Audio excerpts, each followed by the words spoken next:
guys, this is Comic Uno, and today I am doing a video on best books to get for Christmas, so best graphic novels. So either if you're giving a gift for a loved one, or if you're just trying to get comics for yourself for Christmas or for the holiday season, I thought this would be a really good video to do. So today I'm going to be focusing on Marvel, and then Thursday will be DC Comics, and then Friday I'm going to do a video on indie and kid comics. So I actually was going to do a full video on all of them in one video, but there were too many graphic novels. I didn't want to make it too long, so I'm focusing on different companies for each day. And Wednesday I'm skipping because obviously it's New Comic Book Day and I'll have my reviews, so I'm trying not to crowd my subscription list.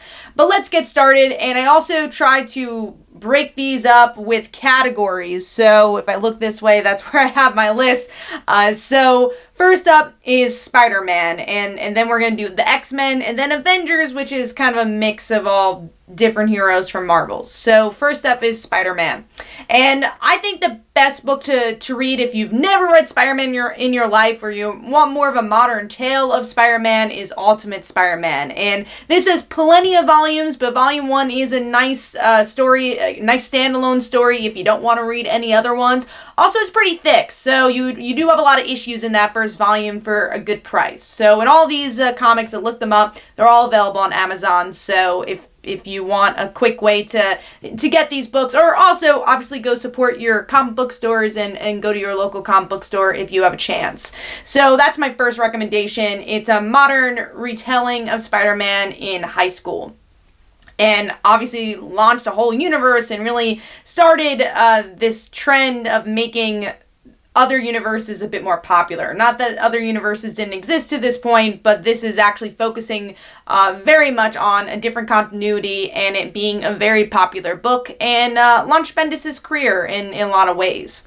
So moving on to something more current. So if you're looking for, again, a more modern, even more modern Spider-Man tale, and you want to actually continue reading this in single form, is the current Amazing Spider-Man series by Nick Spencer, which I think is one of the best Amazing Spider-Man runs. And it's a really cool book that I feel like balances modern storytelling and giving us something new with something old. Everything that we enjoyed about Spider-Man in the past. Mary Jane and Peter are back together. The artwork by Ryan Ottley, who has previously done Invincible, is to die for in this book. So volume 1 is a really great place to start, and that one is called Back to Basics. I'm actually going to bring my computer closer to me, so sorry if you get more light, but might be easier to read. So next up is Dan Slott's Spider-Man. You know, this is hard because Dan Slott worked on a lot of Amazing Spider-Man, but my favorite story actually is Spider Island. This is a very unique tale of heroes getting, well, honestly, all citizens and heroes of New York getting spider powers. We get to see Mary Jane with spider powers. It's really cool. You have Ramos on artwork, who did a lot of the Spider-Man runs for Dan Slott. So if you're looking for something from Dan Slott but can't read everything from him, I think this is a really good sampling. And again, one of my favorite tales from him. Moving on to a very popular character now, and one of my favorites, Spider-Gwen. So Spider-Gwen Most Wanted is the first volume of the character. So if you want that Edge of Spider-Verse tale, which is the first issue she ever appeared in, the one-shot that kind of blew up, and the continuation of that, pick this up. There's a lot of volumes of Spider-Gwen, but this is the perfect place to start. And also, I do recommend the current Spider-Gwen series as well, which is Ghost Spider. I think they have the first volume out for that. They should. That's also a pretty good jumping on point. Moving on to a personal favorite of mine. I know a lot of people have fallen in love with these characters because of this run, and that is Runaways, which has a TV show right now. And you should go get the Rainbow Rowell Volume 1. It's just so great. I really enjoy it. And obviously Kris Anka on artwork. And it's a really good book if you're looking for something not so super heroic. It's not really a superhero tale, but they're still characters that have superpowers. So if you're looking for a bit more of a grounded Marvel book, that's perfect. And I just realized I put that in the Spider-Man section. That should have been in Avengers, sorry. But I should have moved that. But anyways, let's move on to the X-Men. So there are so many X-Men books out there, and I really tried just to narrow them down. And first up, I was shocked that this is already in trade. It's a hardcover. It wasn't too expensive on Amazon, and that is House of X / Powers of X. This literally just ended. We have the launch of the new X-Men titles. This really has rejuvenated X-Men. So pick this up. This is like the book everyone's talking about. So if you want to get a comic for yourself, or somebody that you love that really wants to get into comics and wants to read comics on a weekly basis, this is the perfect place to start. That way you could read other X-Men titles that are out right now that I believe are not out in trade yet because they're still finishing their first arc. Moving on to probably one of the most popular X-Men titles, and that is Astonishing X-Men Book 1. I actually saw that if you want to wait a little longer after Christmas, in the next couple of months they're collecting all of the issues in an omnibus, which means all those issues of the series is in one book.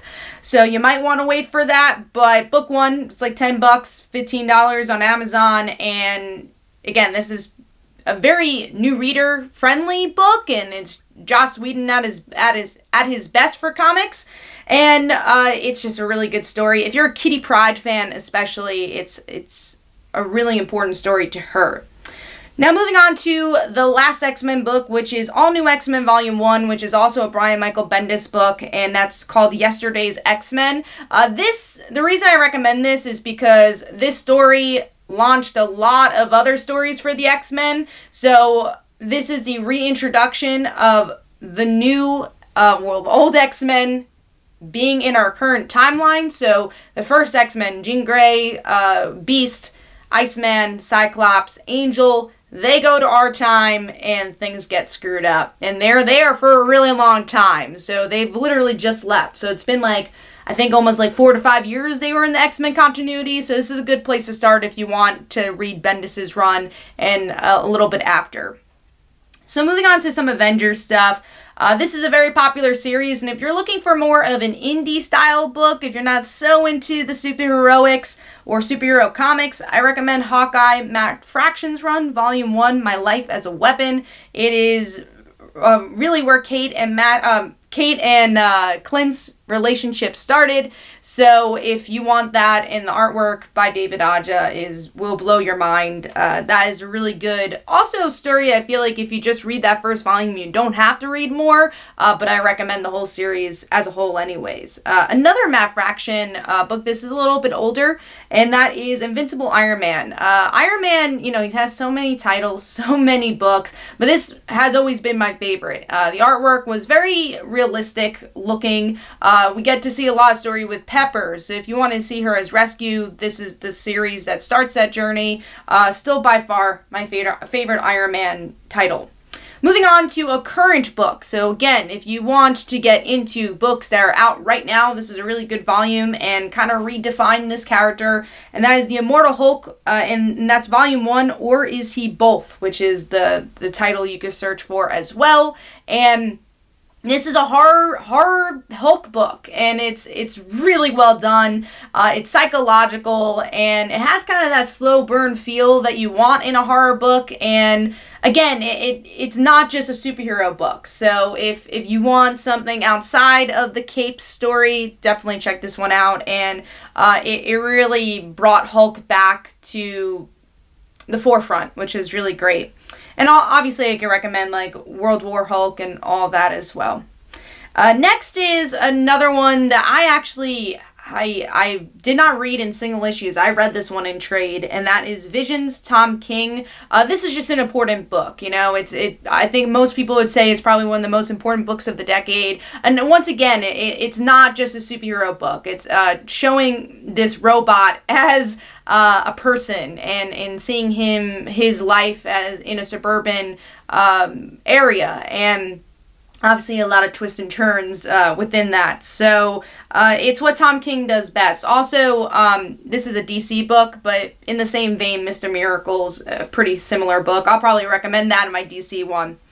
Moving on to, I think this is probably one of the more popular books sold on Amazon. It's always on the top list, and that's Miss Marvel No Normal. So that is Kamala's first volume. So if you want to check out that character who's getting her own TV show, this is the place to start. It's a series that I honestly do recommend reading every trade of. You don't want to miss the character beats, especially from the supporting characters who are my favorite. And if you don't know anything about Kamala, she is an Inhuman, and she gets her powers after the mist goes through New Jersey, and she's like, what's going on? And her favorite hero is Captain Marvel, and she uses her face for her first mission, and she's like, oh, I have superpowers, I want to be Miss Marvel, and she takes over the mantle of Carol Danvers, and that's where the story starts there. And it's really well done. The reason that people love Ms. Marvel, has such great diversity in the book, and I love that aspect of it, that you really get to see a lot of different people from different walks of life,